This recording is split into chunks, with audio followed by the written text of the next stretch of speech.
Because you did that CNN venture, and I'm wondering how you feel about that with Gayle King, called King Charles, and it got canceled. I watched it. I mean, I watch everything you do. Well, you know the type of boneheads I work with. What? They haven't even told. First of all, it wasn't canceled, or they haven't. I talk to Gail all the time. They haven't told us we were canceled. That's how stupid these people are. Like I read the articles that we were canceled, and so I really like doing it. I really like talking about other stuff other than basketball. But that just to show you how full of shit the whole thing is with CNN. It's like we had new people take over and we in disarray. Like yesterday, they put an article out that CNN had its worst ratings ever since like 1992. Our late night shows, not late night, our evening shows had the worst ratings since 1990, somewhere in there. But as far as the King Charles, I really enjoyed it. I really like Gail a lot. But this notion, if we were canceled, they should at least gave us the decency of calling to tell us we were canceled. But we haven't been canceled. I was only going to do that a short period.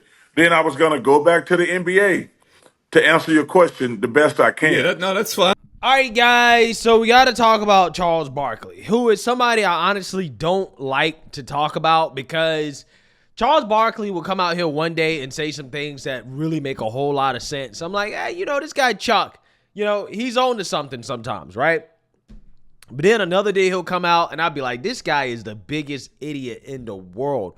Why in the world is this man talking about anything outside of basketball, right? Especially politics. And takes like this, the one that we're about to go over here, explains why CNN decided it was a good idea to hire this guy, right, to talk about politics on what is supposed to be a news channel, even though, again, his background is the NBA sports. It's no wonder that his show got canceled. Now, he is coping over there saying, oh, well, CNN didn't tell us that it was canceled. CNN must be stupid because they didn't tell us that it was canceled. Well, it's canceled, Charles, right? Because if your show was successful, then you know that it's going to continue, right? They tell you, hey, we're going to come back for another season next year. They haven't announced that yet because it's been canceled. Your show and your ratings were a disaster, right? Because, again, Charles Barkley on that show and famously claimed that he wanted to slap black Trump supporters who run around with Trump mugshot t-shirts. So basically, if Charles Barkley disagrees with you on politics, then he wants to slap you, okay, because you support Trump. And Charles Barkley is going to be asked about black people supporting Trump here in this interview with Mike Missanelli. And Charles Barkley is going to go on another kind of deranged rant here against Trump and how he doesn't like the fact that black people are supporting Trump because apparently, according to him, Trump is a racist. So I want to react to this clip because I think Charles Barkley is the exact type of person that should probably sit out this election, right? I'm so serious, right? That's like the actual main point of this video. That's like the thesis of my video. People who think like this should sit out the election. So without further ado, let's get into it. I want to make sure that this is just me talking. I think we, as black people and poor white people, they're in the same boat, have to realize, like, you know what? Our neighborhoods are still shitty. I voted Democratic my whole life. And other than the fact that I can dunk a basketball, when I go visit my neighborhood, it's still shitty. Our schools are inferior. And neither one of these parties are going to do anything to make our lives better. Now, here's the thing. The point that Charles Barkley was making in his longer commentary on, the Democrats and Republican Party is that neither party care about black people. And for whatever reason, he throws black people and poor white people in the same boat, even though we have very affluent black people like Charles Barkley. I'm pretty sure he's not in the same boat as a poor white person, right? Like his needs and concerns are not the same as poor whites, right? Or poor black people, but he puts himself on the same level as poor white people, okay, because he's black. Again, tells you the mentality of these types of people. But anyways, You can say that, right? I think it's true that generally speaking, both parties don't really care about the American people. Okay, both parties seem to care about foreign countries and illegals more than they care about American citizens. But Democrats are the most overt about it, right? In the sense that they care about illegals and foreign countries. Republicans just care about foreign countries, right? But when it comes to policy, though, right, that doesn't change the fact that on domestic issues, there is a difference between Republicans and Democrats. Specifically when you talk about the economy, right? And the fact that Trump's economy was much better than Biden's economy. And when you look at inflation, inflation has impacted the poor the most, okay? Because the poor have a lower portion of the income. So therefore, when you have prices increase as significantly as they have, yeah, that impacts the poor. I mean, Biden said he wasn't going to raise taxes on people making less than $400,000 a year, but that's exactly what he did through inflation, right? Which is an invisible tax. So when you talk about which party is going to do something for poor people, well, again, I think he's thinking about it the wrong way in the sense that he needs to stop thinking about it like, well, which party is going to do something for blacks? It's not the way you need to be thinking about it. What you need to be thinking about, okay, which party has the best policies that are going to benefit me, okay, that are going to benefit my community, that are going to benefit my state, and they're going to benefit the country.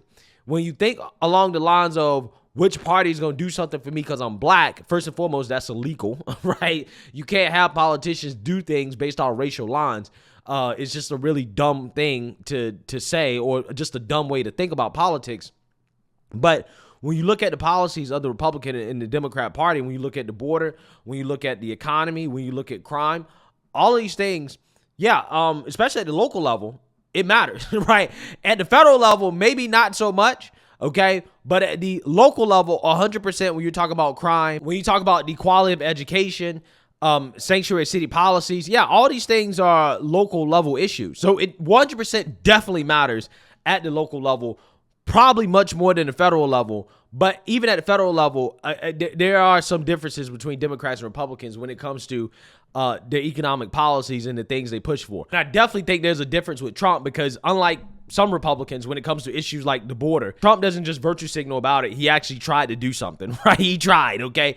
So Trump is actually going to try. But yeah, the way to think about it is not, well, what is either party going to do for black folks or for white people or for Latinos? No, it is which party has the best policies for the country as a whole. In fact, I'll go as far as to say that I hate when I hear this boneheaded line of thinking where people ask, well, what is a certain party going to do for my race and all this? And it's like, well, again, this is how black folks got themselves in the situation they're in right now, where they're voting 90% for Democrats because they continue to fall for the tomfoolery of Democrats where they come around every 4 years talking about what they're going to do for black folks and then they don't do it, right? And black people line up and vote for them anyways, okay? Instead of thinking about, okay, do these policies actually make sense in regards to what's best for the country? Because what's best for the country is going to be what's best for everybody. It's going to be what's best for black folks, white folks, Latinos.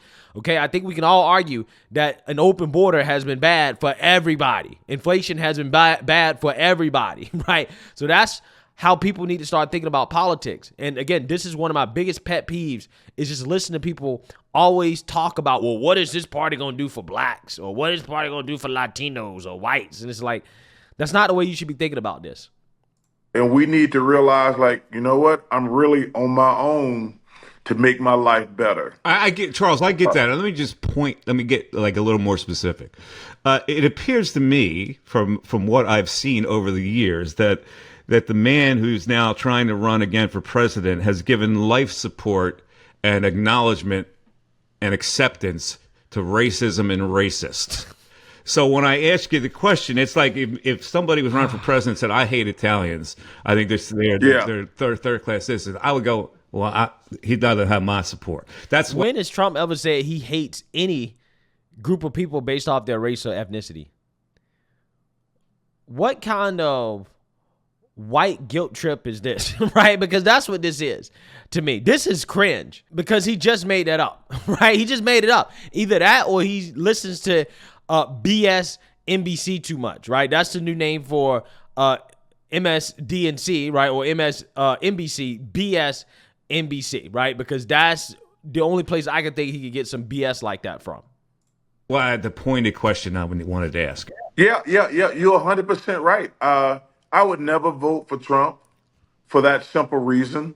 I think he promotes racism. I'm surprised and probably disappointed that I see black people wanting to vote for him because he's had several opportunities to come out and say, I'm against any form of racism whatsoever, and he's never done that. And this is what I mean. He's not informed. He's not informed. CNN probably paid this man a few $1,000,000 to do a failing show to talk about politics, and he's so uninformed about what he's talking about. Because, again, if these people weren't listening to CNN and BS NBC all day, they would understand and they would know that Trump has come out here 1,000 times and denounced white supremacy and racism. Roll the clip. He doesn't deny them at a minimum. I totally disavow the Ku Klux Klan. I totally disavow David Duke. When you say the party is self-destructing, what do you see as the biggest problem with the Reform Party right now? Well, you've got David Duke just joined, a bigot, a racist, a problem. I mean, this is not exactly the people you want in your party. So are you prepared right now to make a clear and unequivocal statement renouncing the support of all white supremacists? Of course I am. Of course I am. How many times do I have to reject? I've rejected David Duke. I've rejected the KKK, the Ku Klux Klan. In one voice, our nation must condemn racism, bigotry, and white supremacy. I don't even know what to say, man. I really don't. Like, it's just like people like this, it's just, there's nothing you can do. Because, again, they're just not informed. They just don't know what they're talking about. He's just saying stuff. Well, Trump has never denounced racism. He's never come out here and said he's against racism. He said 1,000 times. But, again, you wouldn't know because the networks that you watch, where you get your news from, doesn't tell you that, right? They don't tell you that. They lie to you. And, again, this is one of the main reasons why I react so much and I try to do so much debunking of the mainstream level media is because you have individuals like Charles Barkley, right? Somebody like him stumbling across my channel would wake him up, right? He would be wide awake, right? Because you can tell he is in an echo chamber, right? He clearly doesn't really know much, right? And somebody like him who's been brainwashed by the media needs to step outside of that bubble and get a different point of view when it comes to some of these political issues. Because, again, this guy, he just sounds like every MSNBC talking head, right? It sounds like he watches Joy Reid every single night, right? From the way he talks about how racist Trump is. But I am surprised that more prominent black people are starting to endorse him. Yeah, because they're smarter than you, right? They know more than you. They get their news from more places than MSDNC. That is why. And I got to admit, I'm a little surprised that Trump is getting as much black support as he's getting, allegedly, because nobody's voted yet, so we really don't know. But it seems to me that unlike Charles Barkley, a lot of black people are realizing that, hey, you know, when it comes to the policies, that's what really matters. The economy is colorblind. So therefore, I'm not going to come out here and fall for the old racism okie doke that the Democrats always come around peddling every 4 years, right? But Charles Barkley's falling for a hook, line, and sinker. And I just find it hilarious because he claims, well, black folks and poor folks are in the same boat. Well, Charles, you're black. So therefore, you should understand that according to your logic, inflation is really hurting black people, really hurting white people as well, too, really hurting poor folks. But yet he doesn't understand it because he's removed from it. He's rich. So he doesn't really understand the plight of poor people. So this is why he's surprised more black people supporting Trump, despite the fact that he claims that black people and poor people are one and the same, right? So again, if you really believe that, if you understand that, if you're black, therefore you're poor, Charles, right, according to you, then you should understand, again, inflation is the biggest thing on their mind, not racism. But he doesn't understand that because he's rich. He's removed. He's a part of the elite. So, you know, for him, he's going to win regardless of, you know, Democrat or Republican. He don't care. He's out here doing his job, which is to say, well, Trump racist, right? Pushing Democrat Party talking points. while pretending to be some type of critical thinker who's going to line up and vote Democrat, or line up and vote Biden. Just listen to him. I'm surprised and disappointed because I wouldn't vote for him for the simple fact, I think that if you're going to be the president of the United States, you represent both parties in the United States. I think you should have to carry yourself in a certain way. Even if I disagree with you on your policies, you should carry yourself in a certain way. And President Trump, in my opinion, does not do that. Whether you like Mr. Biden or not, and I think he's a great person. I think he's too old to be president. That's my personal opinion. He's always been a great man. He carried himself with grace and dignity. And I voted for him, and I'm probably going to vote for him again. But I do think he's too old to be president. But President Trump does not carry himself in a presidential way, in my opinion. So basically, we're stuck. Yeah, and it's disappointing. You got the greatest country in the world, and both guys, I mean, it's interesting that we make you retire from every job at 65. We won't let you drive a car at a certain age. But we got two guys who are over 80 who are going to be president of the United States, the most powerful job in the world. Isn't that crazy? Yeah, I think what's even crazier is a guy that, again, is voting for Joe Biden, right? You're voting for Joe Biden. You're claiming that, well, Trump's mean tweets, he doesn't carry himself right. I don't care about the policies. He has to act a certain way. So you're going to let the country fall off a cliff, Charles, because you don't like mean tweets. This is exactly how somebody like Mitt Romney thinks. This is how Never Trumpers thinks. This is how Democrats think. This is how, a black person with a major platform in the mainstream level media thinks, right? That's exactly how they think. This is how Stephen A. thinks. This is how Leonard McKelvey thinks, right? AKA Charlemagne the Devil. They all think the same way. They'll come out here and they'll trash the Democrats. They know for a fact that Trump is a better choice than Biden, but they go vote for Biden anyways. And then they'll come out here and excuse it with this whole, oh, well, Trump, I don't like his mean tweets. He'll threaten democracy. He might start a civil war. All a bunch of MSNBC, CNN talking points. But again, these people try to present themselves as if they're critical thinkers, right? As if they're enlightened. And these people are, again, they're just ignorant. Charles Barkley has no clue that Trump has denounced racism 1,000 times. But then again, can you really blame him? I mean, the media doesn't tell people that, right? They just say, well, Trump's racist. He's racist. So, I mean, hey, it is what it is. But again, this is why alternative media is so important. People like Charles Barkley represent the NPCs of the world. And these are the type of people we should really worry about when it comes to the polls, right? Because these people, again, are so uninformed that he doesn't even know. He doesn't even realize how uninformed he is. So let me know what you guys think. Make sure you like, comment, and subscribe. Most importantly, share a Black conservative perspective. Peace.